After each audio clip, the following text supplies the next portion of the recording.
Sekolah Dasar Negeri 2 Ntogu, Kecamatan Palibelo, Kabupaten Bima, kembali menjadi sorotan setelah mengalami penyegelan berulang oleh pihak yang mengaku sebagai ahli waris lahan sekolah. Penyegelan ini mengganggu proses kegiatan belajar mengajar dan memaksa puluhan siswa belajar di teras rumah warga dan masjid. Sebanyak 73 siswa dan 30 guru tidak dapat mengikuti KBM secara normal. PLT Kepala SDN 2 Ntogu Musbiawan menjelaskan bahwa penyegelan dimulai sejak 3 November hingga 19 November 2025. Dalam rentang itu, sekolah sudah 3 kali disegel dan dibuka kembali. Ia juga melaporkan persoalan ini kepada Dikbudpora Kabupaten Bima dan bersama para guru serta murid mendatangi kantor Bupati.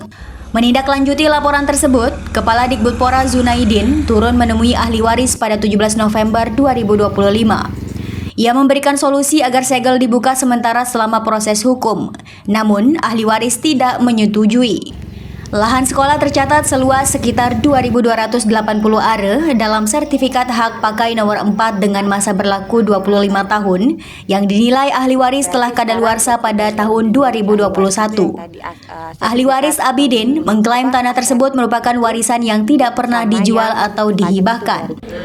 Kepala Desa Ntogu Agus Setiawan menjelaskan bahwa pemerintah desa telah melakukan mediasi sejak 10 November 2025 lalu, namun belum menemukan solusi permanen. Ya benar, pada saat itu hari Senin kemarin sempat adu argumen dengan Pak Lawyer. Kepala Dinas mengatakan bahwa kalau dengan cara yang seperti ini tidak boleh. Kalau merasa klaim itu bisa melakukan lewat jalur hukum, tetapi kadang-kala ada hal-hal yang lain yang melakukan dalam negosiasi pada saat itu kayaknya tidak ada penyelesaian, sehingga sementara dihentikan dulu, istirahat sementara. Tindak lanjut apa yang menjadi persoalan pada saat itu akan dilakukan oleh pemerintah daerah maupun dinas Dikbud. Kalau boleh tahu Pak Kades, untuk solusi yang ditawarkan dari pihak Pemda ke pihak kuasa hukum itu kemarin apa gitu sampai tidak diterima gitu dengan sama pihak kuasa hukum kemarin gitu? Yang disampaikan oleh Dinas Dikbud kemarin, Kepala Dinas Dikbud kemarin itu hal ini bisa Pak Lawyer melakukan melalui jalur hukum, seperti itu. Apa benar gitu Pak Kepala Dinas Dikpora kemarin menyampaikan bahwa selama kalau memang sampai ke jalur hukum itu diminta untuk kegiatan belajar mengajar itu kembali ke sekolah gitu sambil proses berjalan, apa itu benar? Cuman katanya tidak diterima dari pihak kuasa hukum gitu. Iya, Kepala Dinas Dikpora kemarin itu menyampaikan hal seperti itu. Kegiatan belajar mengajar itu tetap berjalan, proses hukum juga itu tetap berjalan, itu yang diharapkan oleh Kepala Dinas, tetapi klaim tidak ada. Tidak menyetujui hal yang seperti itu. Pemerintah desa dan kecamatan juga sudah bersilaturahmi dengan ahli waris, tetapi pembukaan sekolah sementara tetap tidak disetujui. Sekretaris Desa Anwar Sulaiman menambahkan bahwa pendekatan persuasif telah dilakukan beberapa kali agar sekolah bisa digunakan sementara, namun hingga kini KBM tetap terganggu. Ya, terima kasih.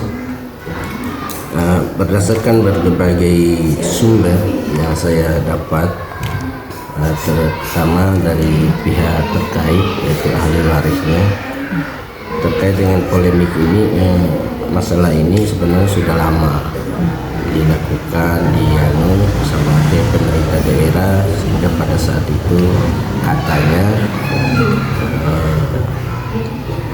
sudah dilakukan dan dilalui sampai ke Pemda dengan kepala desa sebelumnya, tetapi hasilnya nihil, sehingga sampai pada hari ini puncaknya sudah belasan tahun yang lalu. Cuman pada akhir-akhir ini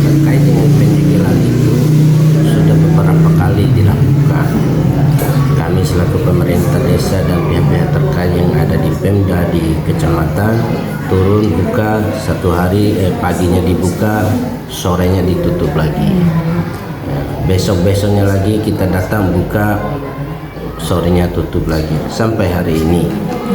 Ya, kemarin kita sempat buka, alhamdulillah antusias orang tua murid dan siswa itu sangat luar biasa semangatnya. Karena mereka dapat melakukan belajar mengajar di sekolah asalnya. Ya, tetapi sorenya lagi ditutup sampai hari ini. Ya, terpaksa untuk sementara siswa tersebut masih melakukan proses belajar mengajar di Aula Masjid Kuba yang ada di wilayah sekitar sekolah itu. Jadi melalui kesempatan ini saya dengan atas nama Pak Kades dan pemerintah Desa Tongu berharap semua pihak terkait mari bersama-sama untuk menyatukan persepsi bagaimana proses penyelesaian persoalan yang ada pada hari ini supaya tidak terjadi berlarut-larut, ya, sehingga yang dikorbankan itu adalah generasi-generasi kita yang ada di sekolah tersebut. Mudah-mudahan ada respon baik dan tindakan yang persuasif. Wali murid Muhammad Iqbal menyampaikan kekhawatiran karena anak-anak tidak bisa belajar dengan nyaman dan berharap Pemkab Bima segera menindaklanjuti penyegelan ini demi kelancaran pendidikan. Wali murid dari Muhammad Al-Ghifari dan Sajaratul Yakin. Gimana Pak dengan Bapak selaku wali murid gitu dengan disegelnya sekolah mengganggu KBM belajar anak-anak juga termasuk anak Bapak itu gimana tanggapannya Pak? Sebenarnya dengan penyegelan ini kami sangat dirugikan karena proses pembelajaran tidak berlangsung dengan nyaman karena anak-anak tidak bisa belajar sesuai dengan masing-masing kelasnya. Sehingga anak-anak itu terganggu dalam proses pembelajarannya dan kami sebagai orang tua murid mengharapkan pada dalam hal ini Bupati dan jajaran ke bawahnya untuk segera menindaklanjuti penyegelan sekolah ini dan kami mengharapkan kalaupun pada oknum-oknum yang klaim bahwa itu miliknya, kami sangat mengharapkan untuk melalui jalur hukum dan juga kami meminta kepada yang ahli warisnya untuk melanjutkan ke pengadilannya karena walaupun mereka mengklaim bahwa itu punya mereka, tapi proses belajar mengajar tetap berlangsung dan sekolah jangan disegel. Itu harapan kami sebagai orang tua murid. Sementara itu, kuasa hukum ahli waris Muhammad Thohir menjelaskan bahwa persoalan berawal dari janji kompensasi pemerintah sejak sekolah berdiri pada tahun 1983 yang tidak pernah direalisasikan. Ia juga menyebut bahwa SHP dianggap kadaluarsa sesuai ketentuan masa berlaku hak pakai 25 tahun. Pihaknya telah melayangkan 4 kali somasi dan sedang mempersiapkan gugatan ganti rugi. Pada hari Kamis 20 November 2025, segel sekolah dibuka sementara selama 2 minggu. Menurut Thohir, jika tidak ada solusi dalam waktu tersebut, penyegelan akan dilakukan kembali. Meski demikian, ahli waris tetap membuka ruang komunikasi dan menerima berbagai opsi seperti perpanjangan hak pakai, perjanjian baru, tukar guling, sewa atau pembelian lahan oleh pemerintah. Kalau ini posisi ahli waris, tentunya berdasarkan sertifikat hak pakai yang dipegang oleh pemerintah Kabupaten Bima itu sudah kadaluarsa dari 2021. Nah, sertifikat hak pakai itu ya dibuat pada tahun 1996. Kalau dihitung dari tahun 2025 kadaluarsanya sudah 4 tahun gitulah. Ya, kalau bukti lain sebagai bukti pemilik, ya pertama di kantor desa ini terdata ya di DHKP-nya adalah nomor 655 dan sampai hari ini pemilik tanah masih bayar pajak. Dan di sekolah ini masih ada asetnya pemilik tanah, yaitu pohon itu semuanya ditanam oleh pemilik tanah dan masih hidup sampai sekarang itu, termasuk pisang, mangga, nangka. Nah, hanya itu yang bisa kita sampaikan. Dalam kasus lahan ini untuk luas lahannya sendiri itu ada berapa Pak pengacara? Kalau di hak pakainya itu 2 hektar 28 are. Ya, tapi sekitar di wilayah sekolah itu lebih kurang 50 are. Ya, tapi di atasnya miliknya Amanadi, Abidin Amanadi yang menggugat sekolah di bawah ini. Karena sebagian itu sudah diserahkan oleh pemerintah Kabupaten Bima di tahun 2029 dan telah disertifikat oleh Amanadi. Ya, tapi untuk menunggu entah dibayar oleh pemerintah dan ditukar guling atau dikontrak oleh pemerintah pasca itu melagi dalam pembicaraan penyelesaian sampai hari ini tidak ada selesai. Akhirnya dikembalikan sebagian tanahnya di atas oleh pemerintah Kabupaten Bima. Nah, pada saat itu berarti dilakukan pengukuran lahan atau pengecekan sertifikat sama pihak pemerintah atau kayak gimana? Iya, pasti pemerintah turun, pemerintah desa turun. Karena pemerintah desa pada saat itu berani, karena ada perintah dari sana untuk mengambil sebagian itu. Berarti sekarang dokumen yang dimiliki ahli waris itu yang tadi sertifikat pemilik aset itu sama yang bukti pajak itu berarti. Bukti pajak termasuk itu. Sertifikat sebagiannya itu adalah bukti juga kita gitu. Oh, sertifikat yang di atas dari yang di luar pagar itu. Di luar pagar itu. Karena dulu bagian dari sekolah semua itu. Tapi sudah diserahkan kembali kepada pemilik. Oh, jadi sekarang yang diminta itu adalah sisanya dari yang dikembalikan oleh pemerintah. Tapi sisanya itu yang 2000 sekian are itu atau udah sebagian itu? Bukan sebagian. Udah karena sebagian. Kalau dihitung dari 2 hektar 28 are itu sudah masuk dalam kampungan. Sudah masuk dalam kampungan. Sebagian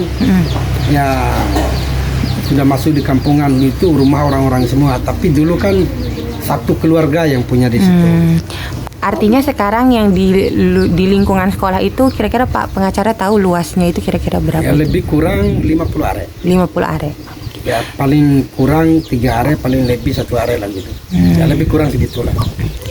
Nah, untuk kronologinya ini Pak pengacara, gimana sih awal munculnya polemik dengan pihak sekolah atau instansi pemerintah gitu atas kasus ini? Awal polemiknya pemerintah tidak kooperatif dengan kesepakatannya gitu. Ya, sejak berdirinya sekolah itu pemilik tanah keberatan. Ya. Dengan keberatan ini pemilik tanah sudah 4 kali memasukkan rumah dulunya. Ya, karena pendekatan persuasif, pendekatan komunal, pendekatan adat dan seterusnya, pendekatan toga misalnya, atau toma, tokoh masyarakat. Ya, akhirnya dijanjikan terhadap Amanadi ini akan ditukar gulingkan atau dibayar oleh pemerintah tanah itu selama belum terjadi tukar guling dan dibayar oleh pemerintah, maka pemilik tanah ini dijanjikan 200.000 per musim. 200.000 itu jangankan tukar guling atau dibayar tanah itu, yang 200.000 dijanjikan tiap musim itu tidak pernah mendapatkan sepersen pun. Itu sejak tahun kapan dijanjikannya itu? Sejak tahun, kalau dilihat dari sertifikatnya 1996, tapi berdirinya sekolah itu pada tahun 1983. 1962 SDN-nya di sana. Pindahlah di SDN di situ. Itulah maksudnya. Yang tercatat itu akhirnya mereka dianggap berdiri itu 1962. Padahal pindahnya mereka di sana. Dulu kan masih pakai istilahnya itu pakai kayu-kayu dulu lah awalnya di tahun 1993 itu. 1994 itu apa 84 maksudnya. 1983 84 udah agak membaik lah gitu loh maksudnya. Nah, untuk yang ahli waris mencoba untuk membangun rumah atau memasukkan rumah ke lahan tersebut itu sudah mulai sejak tahun kapan itu Pak Pengacara? Itu sejak itu sudah lupa. Tapi sudah cukup lama ya? Ya lumayan. Tapi setiap tahun itu tetap dia mengganggu sekolah itu, menagih janji pemerintah, itu loh maksudnya. Ya, tapi tahunnya sudah lupa. Tapi masyarakat udah tahu kok. Pernah dibangun oleh Manadi, dikeluarkan lagi sampai 3 kali rumah itu, tapi tahun yang berbeda.